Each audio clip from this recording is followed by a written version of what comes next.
I recently got sent the Venev diamond resin plates from Venev Industries to test out. In this video, I'm going to go through and lap them. Each one is going to be flattened with 46 grit loose silicon carbide powder. The coarsest stones I'm going to leave at that texture. The next two sets I will also lap with 90-120 powder.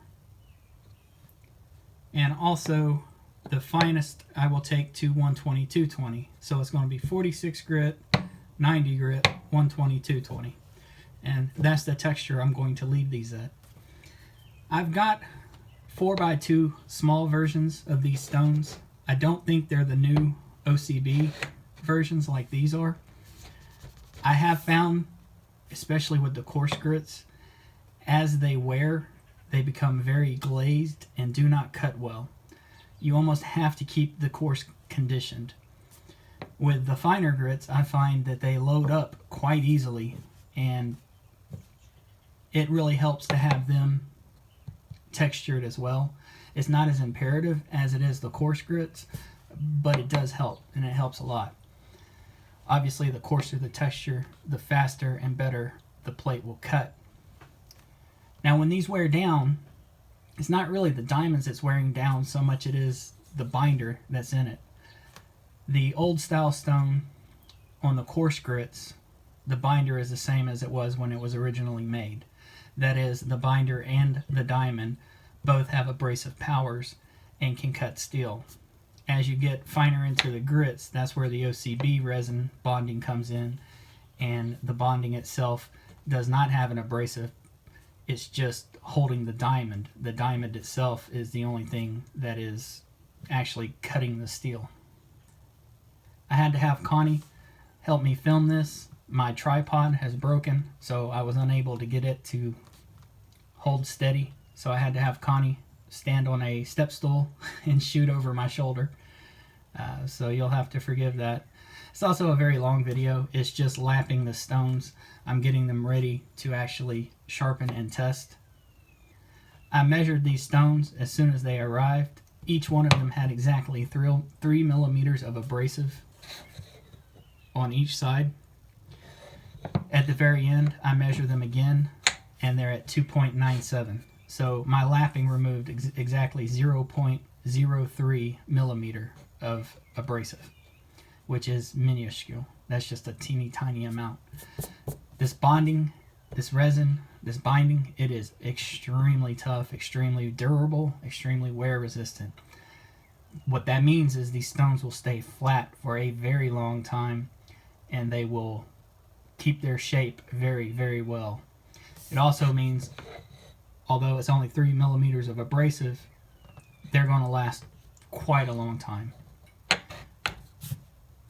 Anyway, guys, this is going to be quite long, quite extensive. I don't think I've seen any lapping videos of the Venev stones on YouTube, so we're going to go through the full process.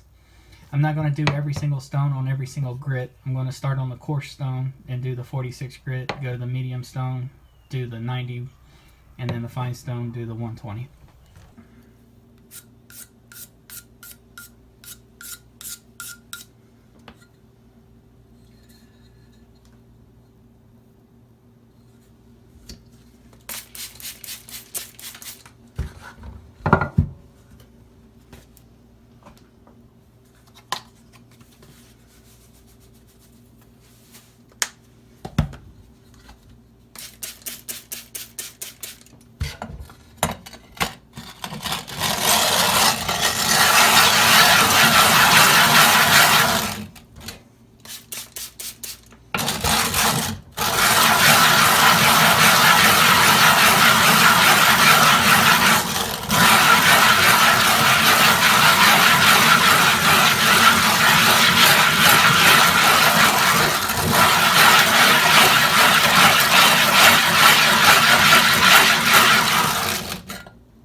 So what is that?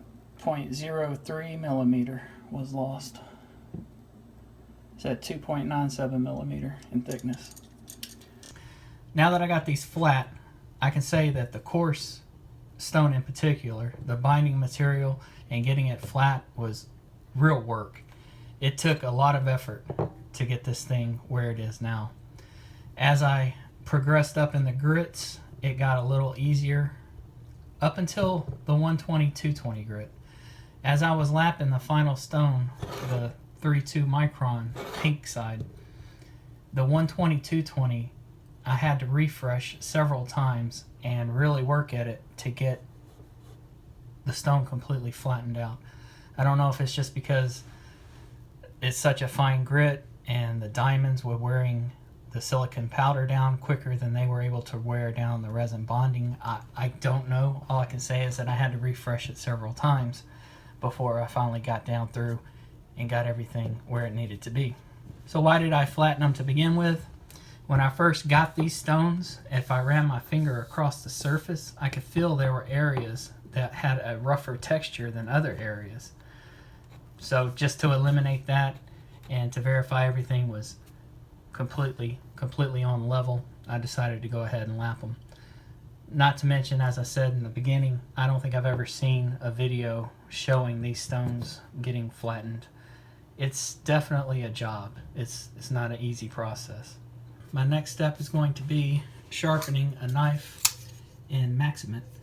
That's going to be coming up within the next week or so. Now you can pick these stones up directly from Venev Industries. I'll have a link down in the description. I'll also put a link here on the screen. You can also pick them up from Gritomatic. Now these were sent directly to me from Venev, and they came from Russia. This actually occurred in December during the whole holiday madness that occurred. I received them within 3 weeks, so shipping was not bad. So if you go that route, just be aware there's going to be a little bit of a process and shipping time. That's all I got tonight. If you have any questions or comments, as always, leave them below. Y'all have a good one.